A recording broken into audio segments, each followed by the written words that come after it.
Okay, hello everybody. For those of you that don't know me, my name is Peter Llewellyn. I run the services at MedComsNetworking.com, those services are provided for people who work in and around MedComs across the globe. Part of what we've done is we've generated services and information resources for people who want to come and join MedComs, either as a writer, an account manager, or whatever.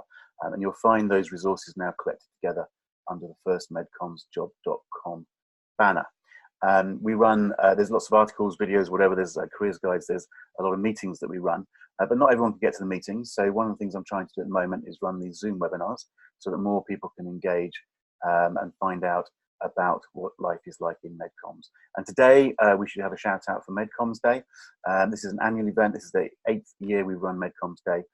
If you go over to medcomsday.com, you'll find lots and lots of activity going on. It's the 12th of June 2019, and there's lots of things going on over on Twitter and LinkedIn, Facebook, and at the website medcomsday.com. So as part of those celebrations, we're running this webinar with the guys from AMICULUM. Thank you very much for joining in. And I'll just say, for everybody's sake, what we'll do is we're going to have some introductions from the guys and then open this up for Q&A. So those of you on the call at the moment, please do get ready with your questions, your comments and observations. So on that note, I would like to hand over to Tom, first of all, to kick us off. Thank you very much, Tom. Cool, thanks Peter. Hi everybody, happy MedComs Day. Hello. I'm going to kick us off with a brief introduction to MedComs to start with, and then a little bit about AMICULUM, and then we'll do some colleague introductions. So, MedComs. Medical communications and healthcare communications generally, agencies like AMICULUM work with global pharmaceutical and biotechnology clients to produce communications materials about new and innovative products. We raise awareness of diseases and treatments, educating and informing healthcare professionals about the benefits and risks of new therapies, and increasingly we also help to develop materials for patients too. MedComs agencies provide a range of strategic services, so for example, helping clients with brand planning, market and competitor analysis and communication strategy development. In addition, we provide support for a range of other tactics, so things like organising meetings and events, webinars, such as satellite symposia as well, advisory boards. We do general scientific content, so that's slide sets, publications, patient communications, as well as multi-channel resources such as training materials, websites, apps, videos and animations. MedComs and the medical communications industry generally presents great career opportunities for those that are interested in life science communication, careers that are intellectually stimulating, rewarding and full of variety. Typical career paths are medical writing, so producing a variety of scientific content, account management and client services, so you're looking after the requirements of the client from briefing meetings and communication strategy to project and budget management. And other career paths are available too, so in digital and design and editorial support. And AMICULUM fits into that as a full-service healthcare communications business. We've got offices worldwide, so we're up to 13 now, 6 in the UK. We're about 250 staff, and we have 8 distinct agency brands in addition to our regional teams. We're privately owned and totally independent, and we're proud of the environment that we've created, which enables our colleagues to create great work for our clients and to advance their careers. I won't go into too much detail about the business right now, but you can visit a showcase website and we'll share the details afterwards, which features a lot of information about our different agencies, locations and services. The URL for that is hello.amiculum.live. I'll stick that into the chat box, but we'll share this and more information later. So next up, I'll introduce myself and my colleagues. I'm Tom. I look after recruitment at AMICULUM. My background, I've worked in and around agencies, studied law actually, but somehow ended up in MedComs, and really enjoy working in it. So yeah, there we go. Kirsty. Hi, I am a medical writer, instructional designer at Delta KN. I've been here about 18 months now after moving from academia upon completion of my PhD in molecular biology and genetics in September 2017. Yeah. And yeah, it's a really great company to work for. It's my first foray into medical communications, and I'm loving it.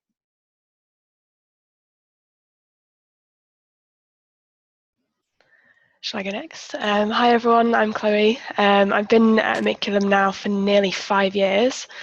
I came straight out of university at the ripe old age of 21. I actually found the job advert for this on the careers website at Manchester University.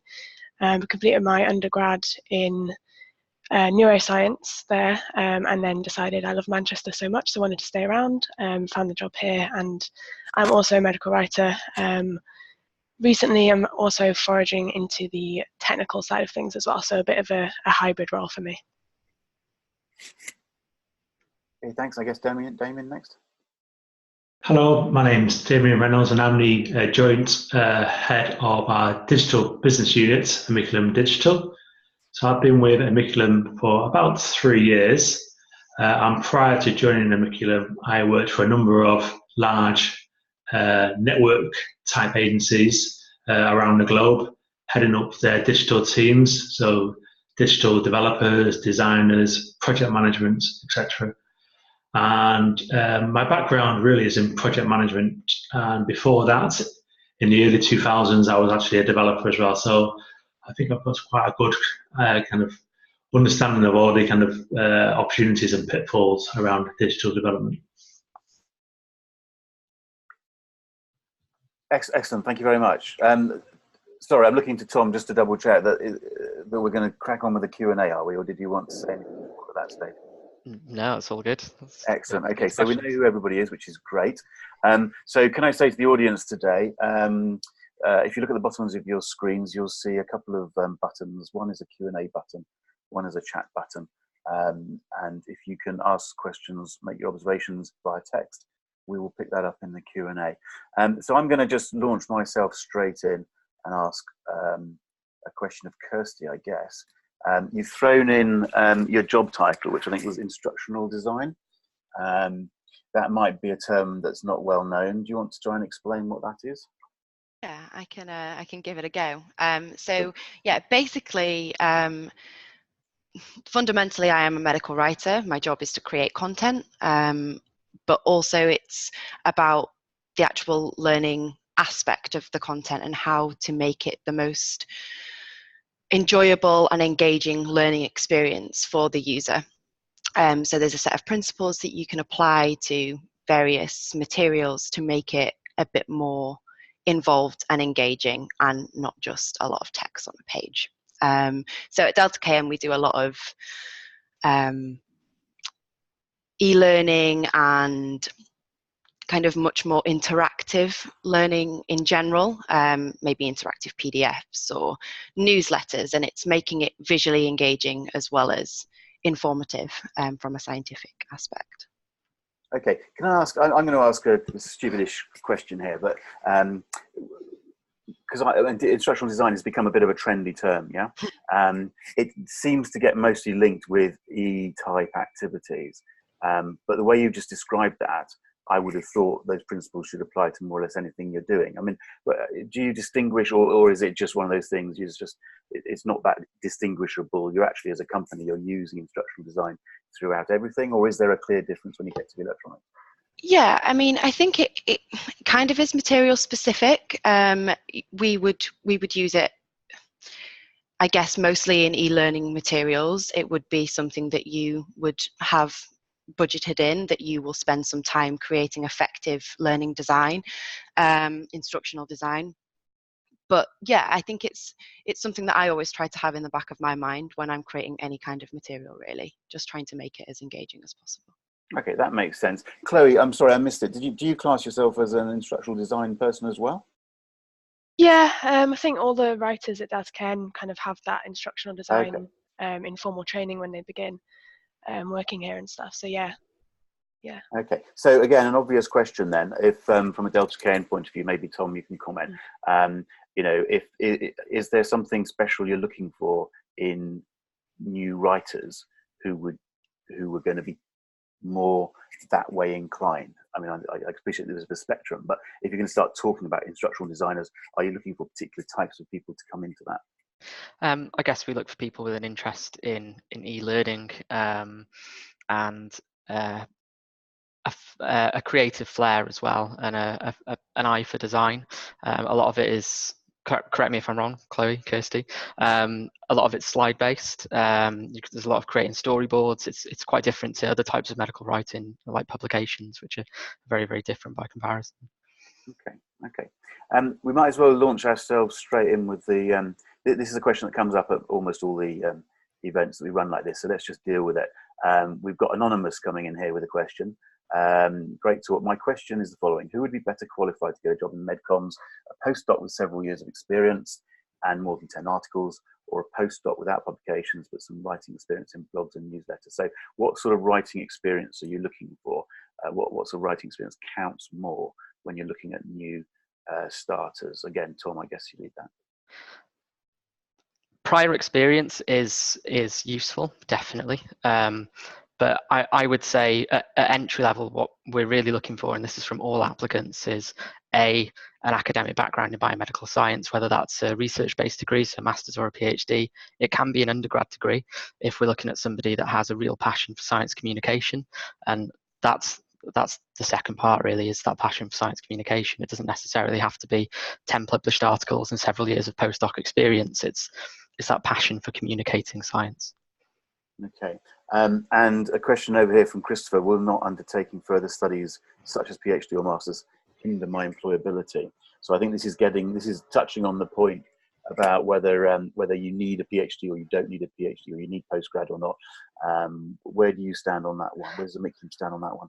I can't speak for other agencies, but here we look at each individual application on its merits, and it goes back to that academic background in biomedical science and the passion for science communication. Whether that's undergrad, master's, PhD, we'll consider it all. Okay, I mean, it's an important point, and it's worth covering off from a general point of view. Maybe I should just say, because it's constantly coming up. And you know, there's no doubt, and I did a little study which looked at a bunch of agencies and the qualifications of people coming in last year into new writer roles, and there's no doubt that the majority were postgrad and quite a lot were PhD. So and some agencies are very that way inclined. But you've always been very open to people based on people rather than the paper qualifications, as I understand it. Yeah, we're very open to it, and there's so many different types of careers available in MedComms. You can look at it narrowly as medical writing careers, and PhDs required. But if you're looking at the commercial side, still an academic background in biomedical science is great, and that doesn't have to be a PhD or master's. It can be really quite varied. Okay, and we should say I get the sense we're dwelling on writers now. So is there a difference between writers or account management types? How do you handle those sorts of roles, and how do you distinguish the roles? Because I know you don't have job titles and things. So no, we don't.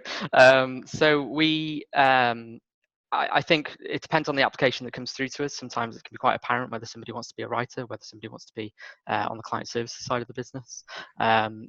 People have different interests and ambitions. So it's looking at each application that comes in and trying to figure out really what somebody wants from their career. We have writers that do a bit of client services work here. We have hybrid roles. It can be quite mixed up, really. Right. Okay.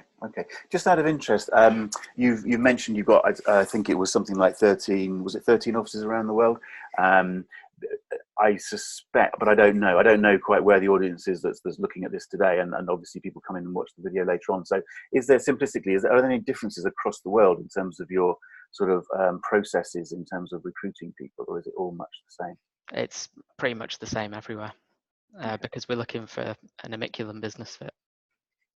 Okay, cool. So what I'm quite keen we do today is get to a little bit more detail of what you actually do on a day-to-day basis. So are you able, I don't know whether you've got any sort of case history type stuff or something which we could talk a little bit about, but just give us a feel for what you actually do on a day-to-day basis. Can we just run around the different people?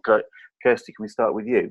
What's the sort of, what are typical projects that you work on? What you're actually doing on a day-to-day basis? Yeah, I mean, without trying to sound too cliched about the whole thing, it really is very varied. You do a lot of different things on a daily basis. From a project perspective, you could be working on an e-learning, as mentioned. You could be working on maybe some kind of scenario-based learning. So recently I was involved in a soft skills training, so it's not necessarily all medical content. Also newsletters, I've recently been involved in a marketing campaign. So yeah, various different things. If you're looking for variety, it's certainly something to take into account, because you really will get an opportunity to do many different things. Okay, I guess what I'm getting at is, or trying to get to is, that's a variety of project types. And I guess you'd probably also say, you know, you're faced with a variety of therapeutic types, therapy area types and so on. But I think some people sort of look at it and go, if I'm going to be a medical writer in a MedComms agency, I sit there and write, albeit on a number of different sorts of projects, whereas actually your day is much more mixed up than that. Is that not right? Yeah, especially with project kickoffs. You might be involved in various kind of brainstorming sessions and how we think about going about things, so strategic approach to different projects, and there'll be various internal updates on various other projects that you might not necessarily be involved in on a day-to-day basis, but it's kind of giving you that whole agency, even to a certain point company, kind of wide awareness of what's actually happening within the business. So yeah, it's certainly not chained to a desk writing all day every day, for sure. Right, okay. And Chloe, just sticking with the writing at the moment, but again, you're dealing with a mixture of people, other creative types, other writers, editors, client types, authors, so on and so forth. There's a lot of different sorts of people involved in these processes. Yeah. So on a day-to-day, I think I'm kind of similar to Kirsty in the writing sense that got lots of variety of different projects to work on, but with the technical side of my role as well, I'm kind of doing other bits and pieces in addition to the writing. So perhaps building an e-learning module in the software, supporting events like this, so helping to run virtual meetings and webinars and things like that. And there's also like the commercial side as well that I'm kind of involved with, so a lot of direct client contact on a day-to-day basis, with meetings and various things, and face-to-face meetings as well with clients when required. Okay. I'm guessing pretty much everybody has some client contact anyway, is that right? Yeah, most of the writers will have some client meetings, like weekly client meetings, or at least monthly ones. Okay. So again, stating the obvious, but all of those skills are in addition to writing. So it's important when you're looking for people, or people are thinking of joining a business, they've got to think much beyond the writing itself. There's a lot of other skills in terms of project management, time management. Yeah, absolutely. So, Damian, you're more on the sort of project management side and so on. So what can you tell us about your sort of day-to-day type work? So within the digital team, we have a group of developers who would write code for websites, for apps, so Apple apps, iOS apps, or Android apps.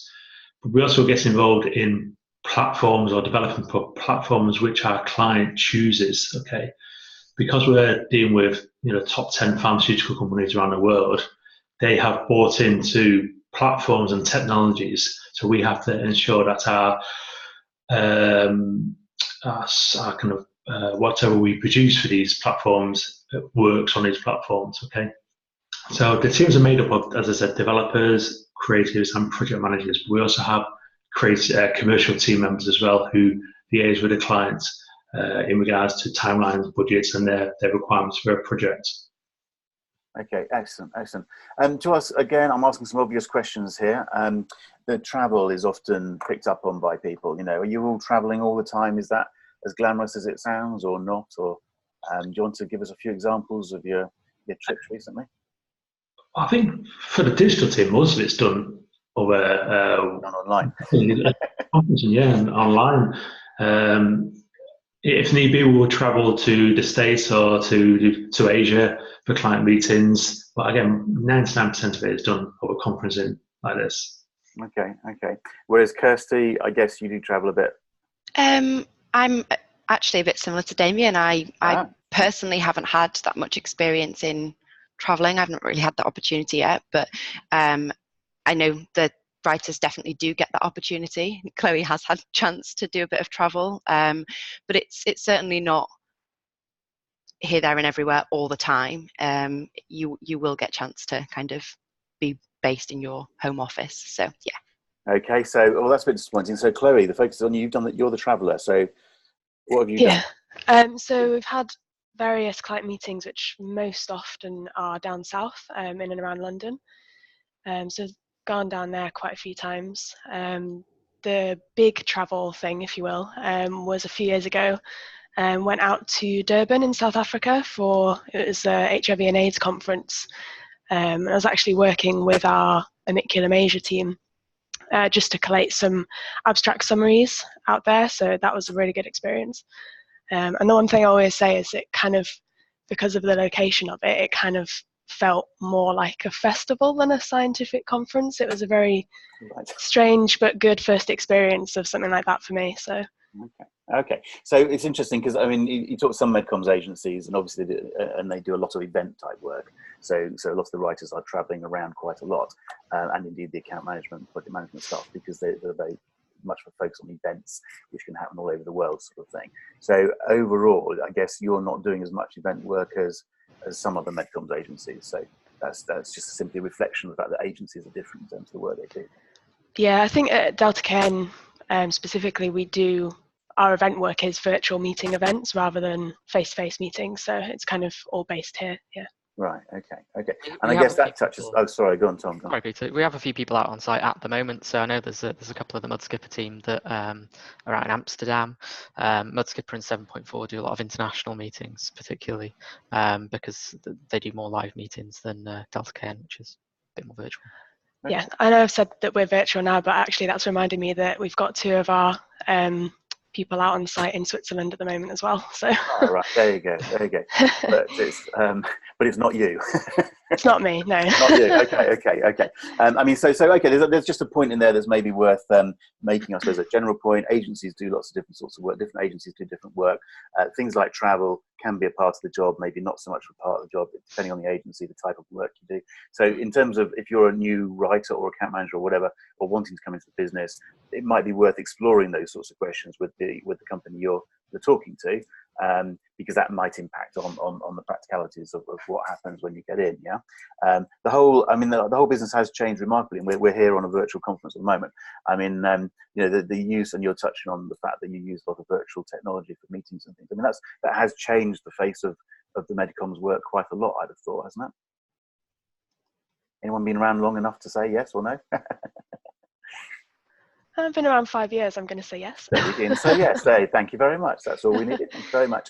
Okay, what I would like to just touch on, if I may, is I'm very aware that you guys have got quite a formalised training program that you're developing. Is it called the AMICULUM curriculum? Isn't it? Yeah. Are you willing to talk a little bit about that, and just because I think that touched on one of the questions that somebody sent in ahead of the meeting, I think, Tom, didn't it? In terms of how people are developed within the company. Yeah. So curriculum's brand new for us. It's been in development for quite a while, and it's a newly designed LMS platform for our colleagues to access either in office, on mobile. There's an app for it, and it's to enable professional development and learning that is tailored to the needs of any member of staff. It's not focused necessarily just on writers. It can be client services people as well. It might be digital. It might be general business stuff too, and it's formal but informal in that all the resources are there and available for colleagues to access, but it's when people want to access it, it's going to be there for them. And we're doing some really interesting stuff with it. Okay, cool. And Kirsty, Chloe, Damian, I guess, as recipients of that training program, you'd sort of nod your heads and go, that's all good stuff, yeah? Yeah, so we have dedicated programs of training for our developer team, for our project management team, so they know what stages they're currently at and what stages they can aspire to if they follow a distinct learning track or path. Okay. I mean, I think just speaking again generally, MedComms has come a long way over the last few years, and the training that is now offered is really becoming very, very good. And I think that's again just a message we'd like to get out there about the fact that that it is getting good, and particular agencies are spending quite a lot of time and effort on it. Having said that, would you still agree that a lot of the training is sort of on-the-job training, and that's an important element of it? It is for the digital team. It's a daily requirement to stay on top of the technologies, both on the kind of platforms that we develop for the iPad, iPhone, etc., but also programming languages and the general kind of digital space. I mean, one of the problems with digital, of course, is it's changing so goddamn fast. Mm. So you're going to have to run to keep up, aren't you? Absolutely, yes. And you cannot cover every single base. So what you do, you really focus on your kind of core output or offering, and then do the best job possible within that sphere. Yeah. Okay. All right. Just picking up on Alan's question here. Let's talk about this again. Lots of people talking about it at the moment.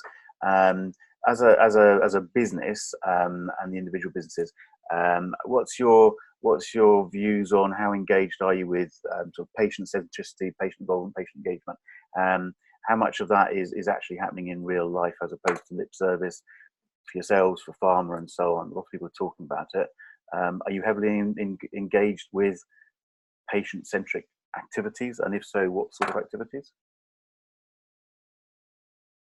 Anyone? So I think, sorry, Tom. Sorry, Chloe, I was going to say I'm probably not best placed to answer this.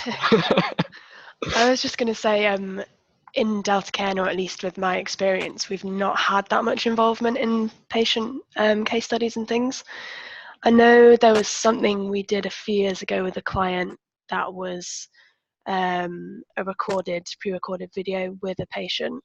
I think it was something for stroke, but I couldn't tell you any more details about that. I can't actually remember what was the purpose or the objective of it, but it's kind of, I think it's something that we do want to get more involved with, but at the moment, I don't know, it might be different in other agencies within AMICULUM, but certainly for Data Care, we want to get involved in it, but right now it's not exactly happening as far as I'm aware. I think it's possibly two parts to that question. I mean, which I would tease out, which is that I mean, there are agencies that specifically work on patient materials, yeah, and I'm guessing, or from what you're saying, maybe you haven't got that sort of focus, but the whole sort of patient centricity thing, which is now pervading everything that's going on. So increasing number, even if you're talking peer-reviewed publications or something like that, there's an increasing move within MedComms, within pharma, within communications, to engage patients, to help support that activity and have input into that activity. And I think different agencies are at different stages of that, but there are two parts to that, aren't they, sort of thing. And do you agree with that? And do you get that sense, certainly with what you do, that more and more people are certainly making sure the patient voice is heard, sort of thing? Yeah, I would agree with that. I think it's something that we've been trying to get more involved with over time, as well as kind of MedComms has developed and got to this stage now. So just to jump in, some of our other agency teams have done some social media campaigns and have done some more patient-centric work, but 7.4 have run some social media campaigns. Mudskipper, Comrades on the Rare Disease side as well, and it can be targeted to a variety of different audiences as well, whether it's sort of children, teens, parents. Yeah. So. Yeah, I must admit, what was going through my head there was Comrades is probably quite involved in that sort of thing. We've got a question from Frankie here, which may be worth speculating a bit on. Is the MedComms sector expected to continue growing, or could the market for jobs become saturated? If I bite my tongue for a moment and see what you guys say before I put words in your mouth, do you think the market is becoming saturated, or is it going to keep going? Oh, let's go with Tom. Go on, Tom. That's a really, really good question. From a jobs perspective, I think I can only really speak from an AMICULUM point of view. We've grown rapidly in the last. I've been here for 3 years. In that time, we've gone from about 135 to 250 people worldwide. We work with global pharmaceutical companies, so our opportunities for growth are all over the place. We've created a lot of trainee and entry-level opportunities for people, and we're offering really great training. You will see a lot of jobs out there. There's always a lot of jobs advertised in MedComms looking for experienced people. I can't imagine that the jobs market particularly will become saturated, because it's such a niche industry, and there's so many specific types of skill sets that we're looking for. Okay.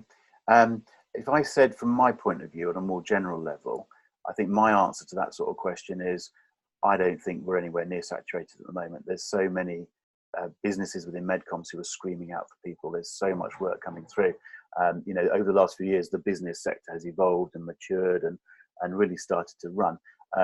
We can be a little bit flippant. I mean, some of the things that have gone on in the last few years in terms of transparency of data and so on, you know, there's a very strong spotlight on pharma to publish data and so on. I mean, actually, at the end of the day, you can't get away from the fact that that requires more writers, communicators, more people to do the work, sort of thing. I mean, there's a longer or more complicated discussion in terms of how that balances out between different sorts of agencies and the sorts of services provided. But, you know, MedComms is a broad sector within, you know, at the scientific end of the spectrum, and that's, you know, that there's a lot of work going on. And certainly I can see that all the agencies are, as I say, crying out. But there's also another part to it, I think, which again is easy to say, but you know, someone coming into MedComms as a writer or account manager are really picking up some very, very good transferable skills. And I think that's worth emphasizing. You know, if you go through a good training program with a good agency like you all are, basically, I suppose, I should say rapidly, but you know, good training program, good agency, lots of transferable skills. I think the market is growing, but there's all sorts of ways in which, you know, different directions people can go into, and it might be more specific in terms of either patient information, for instance.